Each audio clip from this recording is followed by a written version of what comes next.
commence la halakha de la Shonara. Od raïti. Lichtov davar echad befirouche. Il dit le Chafetz Chaim, je veux apprendre une halakha qui est très importante, que Arbe Anashim Murgalim Beze, il y a plusieurs personnes qui font pas attention, qui ont un ergel dans cette chose-là, il est habituel, que quoi? Que ils vont entendre quelqu'un qui va parler à la synagogue, à la choule, et voilà que cette personne, il est moins apprécié par celui qui l'entend. Et ils vont commencer à dire, ah, il a rien dit comme ridouche, il parle pas spécialement bien. Oh, celui-là, tu l'as entendu, où il on commence à donner des notes sur la personne qui vient de parler. Il rapporte le Chafetz Chaim des pages et des pages de Moussar, de la morale, combien ça peut créer du tort. Non seulement à la personne qui a parlé, que plus personne va vouloir l'écouter, aux personnes qui peuvent être mitrazek, prendre un chizouk par cette personne-là, qui vient et qui donne une halakha, qui donne un shiur. Et chacun, on sait très bien que chaque personne qui parle, il est en fonction du tibour qu'il a. Il y en a qui ont besoin d'écouter plus haut, il y en a qui ont besoin d'écouter plus bas, il y en a qui ont besoin d'écouter quelque chose de très simple. Chacun ce qu'il a besoin. Et Baruch Hashem, il y a des personnes qui parlent en fonction de chaque tibour. D'accord? Donc, c'est évident que on peut pas demander à, cette semaine, je regardais une Gemara de Arba Nersou de Pardes. On sait très bien qu'il y avait Rabbi Akiva, Elisha Ben Avouya, il y avait Ben Azaï.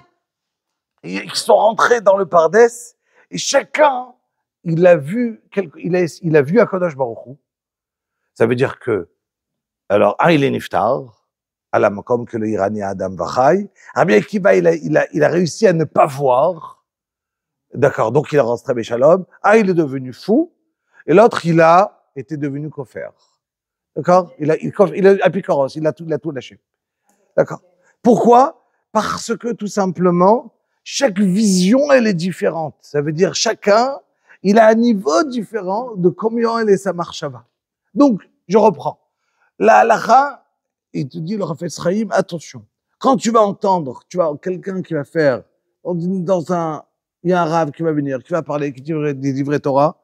Fais attention, surtout, de ne pas commencer à lui donner des notes, à commencer à parler contre lui, parce que si ça te plaît pas, ne viens plus.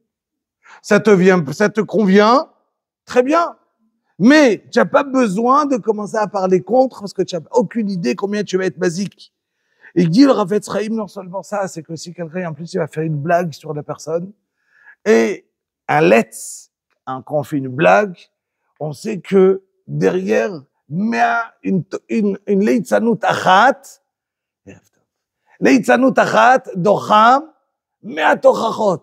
Ça veut dire que une blague, ça peut repousser 100 remontrances. 100 fois qu'on va donner qu'on va venir et qu'on va donner du moussard, une seule blague.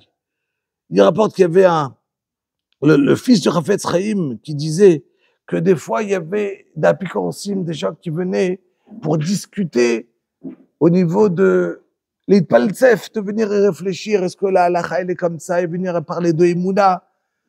Et s'il y avait des bachourim qui voulaient leur parler, pour les faire avancer, leur faire croire dans la Emouna, ils disaient jamais. Pourquoi? Parce qu'on n'a pas d'idée combien une blague sur la Torah, elle peut te rester à vie. Comment une blague, un let's, quelqu'un rigolo qui vient, qui te refroidit sur quelque chose, le lendemain, tu n'as pas d'idée combien. Raymond Robert, il disait que toute sa vie, quand il était jeune, il avait entendu une blague sur la Torah. Il dit, toute ma vie, j'ai dû me rattraper pour ne pas que ça me rentre dedans. Un grand Rav Baruch Dov Leibovitch. D'accord. Il disait que c'était, combien ça lui était dur, d'accord, toute sa vie. Quand il était jeune Bachour, il a entendu une blague au niveau de la Torah. Donc, je reprends. L'importance de qu'est-ce que ça veut dire faire attention à ne pas parler du Lachon Hara sur quelqu'un. Et il faut faire court parce que c'est long. Il commence à ramener combien c'est... Et là, je voudrais surtout vous raconter deux choses. Cette semaine, il y a quelqu'un qui m'a demandé de me renseigner sur une Ashgara d'un Hercher de Rav Marpoud et pour certaines salles. Et donc, il y avait un mashgiach précis qui était sur place et on m'a dit, voilà, est-ce que tu peux te renseigner sur le mashgiach, est-ce qu'il est bien? Donc, forcément, j'appelle le Rav, quelqu'un qu'il connaît, pour essayer de me renseigner sur lui. Est-ce qu'on peut compter sur cette personne dans la Hashgacha, oui ou non? Avant qu'il me raconte, je lui dis attention au Lachon Hara, parce que ce que tu vas me raconter, c'est important que tu le saches d'un côté, parce que c'est les toilettes, mais j'ai besoin de savoir, point de vue halakha, est-ce que je peux compter oui ou non sur lui? Donc, donne-moi ton avis en faisant attention à la route de Lachon Hara. Donc, je précise avant. Il me répond comme ça. Il me dit, j'ai envie de te donner une réponse, mais la réponse que je vais te donner, ne la prends pas d'une manière sûre et certaine. Pourquoi? Parce que je me suis vexé de lui.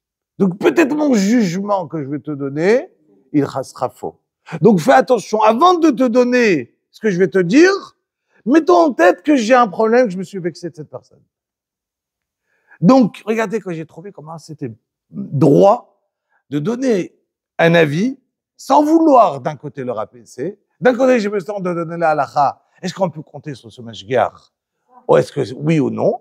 Mais te dis attention, je ne sais pas si j'ai le droit de juger, parce que peut-être mon jugement, il est faux, car j'ai été vexé par cette personne. Donc quand on est vexé, on peut juger mal une personne et regarder d'une manière différente. Donc j'ai pas envie de te donner et que tu vas décider cette chose-là. Voilà. Ça influence ma marchava.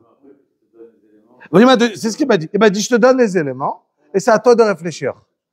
Mais moi, je te donne pas plus que ça. Ça m'a aidé dans les éléments qu'il m'a donnés, en les faits, sans une traduction à ce qui s'est passé. Juste, j'ai voulu entendre genre, tac, tac, tac, et c'est à moi de décider. Mais c'était beau, j'ai trouvé comment c'était extraordinaire. Deuxième histoire qui m'est arrivée cette semaine. C'est deux Israéliens, c'est quelqu'un, un ami de Bnei Brak, d'accord, qui voulait que je me renseigne sur un shidur. Et je suis arrivé à me renseigner sur c'est un garçon qui doit se remarier et c'est un deuxième mariage pour lui. Et cette personne-là, je me renseigne et je tombe par hasard sur son médecin. Et là, je vous donne pas la réponse, je vous donne que la question. Deux questions à réfléchir pour Bezrat Hashem le prochain cours. Donc, surtout, ne dites pas, j'ai deux questions à réfléchir. Voilà qui me dit, le médecin, il me dit, tu sais, je vais te dire, c'est un secret. Ce garçon-là, il a une maladie que personne ne sait, il a ça et ça et ça. Je t'interdis de raconter à la jeune fille la maladie. C'est un secret. Alors, c'est un secret. D'un côté, il est médecin. Mais d'un autre côté, est-ce qu'on a le droit de raconter des secrets de quelqu'un? Quelqu'un vient, il me dit, je te raconte un secret. Est-ce que j'ai le droit d'aller raconter ce qu'il m'a dit? C'est un sourd. C'est un sourd de raconter un secret. Mais maintenant, est-ce que j'ai le droit? Maintenant, le secret qu'il me dit, d'accord, il est très embêtant. Parce que moi, maintenant, cette personne, la toilette. Oui, mais est-ce qu'il a le droit de me demander une chose pareille? Ça sert à rien de lui avoir dit, il ne peut rien faire. Mais est-ce qu'il a le droit, non, de me demander de garder le secret?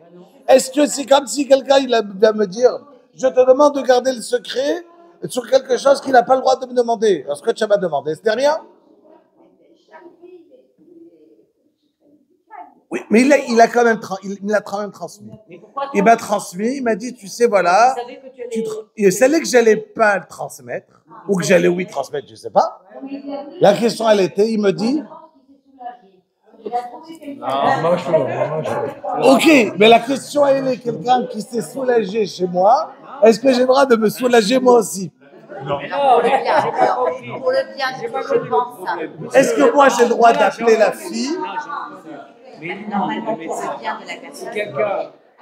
Le droit il va un d'appellation. chido, il aurait peut-être rien dit. Étant donné que toi, si tu étais un chido à ce garçon, vous voulez dire, attention, ce garçon-là, il a telle maladie, peut-être faut pas le Pour faire un à cette chido. Voilà, lui il me dit, C'était ça la oui, toilette. mais Donc, lui c'est il me dit, normal. oui, mais lui il Mais me dit, ne raconte pas à la attends, fille. je ne peux pas C'est à raconter. la, mais c'est à la C'est fille de normal qu'il faut décider. pas. Mais C'est à la pour fille un de chido. décider est-ce qu'il y a Ah, le temps. c'est la fille avec. Ça a décidé est-ce que oui ou non. C'est pas grave. C'est pas grave. Alors attends. Mais peut-être la fille ça ne dérange pas parce qu'elle a un autre problème. Oui, mais pour un chido. Chacun il a son problème. Pour un Tu fais chido. c'est la trave. Genre ton rap, tu dis est-ce que je peux raconter quelque chose de tatata. Et il va te dire la réponse. Mais c'est pour ça que je vous fais la question. Mais je suis pas grave. Alors je vous donnerai la réponse. Vous rattachez. Et bien, Voilà. c'est ce que t'as fait. Non, je connais la Vous réponse. vous êtes autorisé personnellement. Il y a le Chafetz Chaim qui est l'orabe. J'ai pas donné de réponse. J'ai dit à réfléchir. Pour un chido. Alors voilà, est-ce que j'ai le droit de transgresser? À boire. Pour un chido, je pense. Est-ce que j'ai le droit de venir et de déjà de dévoiler un secret? Et est-ce que j'ai le droit de... Oui, David, qu'est-ce que tu disais? Oui, mais pour un chido, la personne engage. C'est un chido. C'est pas comme ça.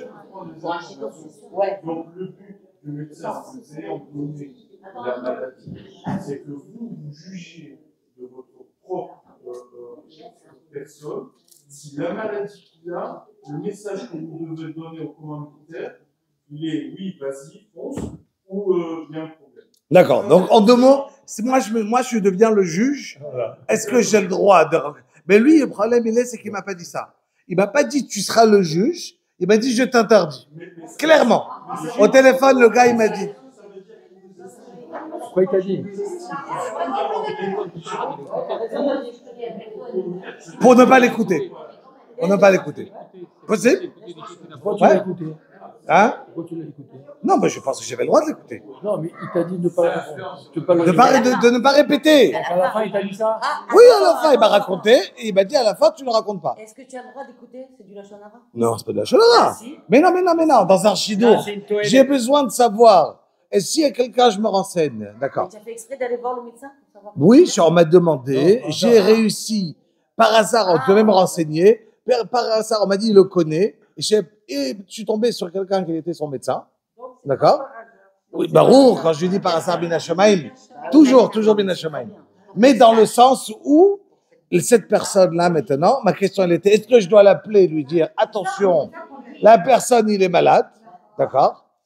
Ou je dois pas dire, la personne, il est malade.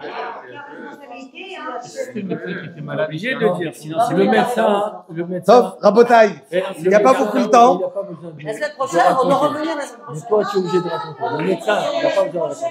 Toi, tu dois raconter parce que tu as Non, la écouté. semaine prochaine, je suis pas là. Tu sais que c'est Donc, la vous donnez la faute réponse ce de dire soir. ça à la fin. Je suis Donc, pas toi, là tu la dois semaine raconter. prochaine. On y va. Il n'y a pas de réponse ce C'est ça soir. la réponse. Rabotaille, on y va. Vous réfléchissez. Tu dois le dire. Vous réfléchissez à suivre. Je serai à la frontière Top. du Chafetz Chaim. Alors, donnez-moi la réponse ce soir. On s'appelle. La semaine On prochaine, je s'appelle. suis pas là. Tu l'appelles.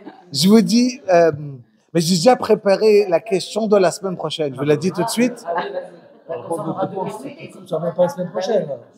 Non, c'est dans 2 semaines, de toutes les manières. C'est la semaine prochaine, Bezrat Hashem. Il y a lundi le shiur des femmes et jeudi le shiur des hommes parce que lundi c'est le séminaire là pour les femmes en journée. Donc du coup, on se retrouve à séparer lundi et jeudi Bezrat Hashem. Donc ça sera la Izamnout enfin. Donc c'est en journée, lundi à 11h moins quart, je sais, pour les gens qui sont d'accord de prendre les vacances de leur vie. Et il n'y aura pas du coup le soir. Et il y aura, on a 3 heures Bezrat Hashem entre le repas et tout ça. Et Bezrat Hashem la suite. Voilà. C'est Yom Allez, Kippur ou on Yom refera Kippur la ou Yom question, la deuxième.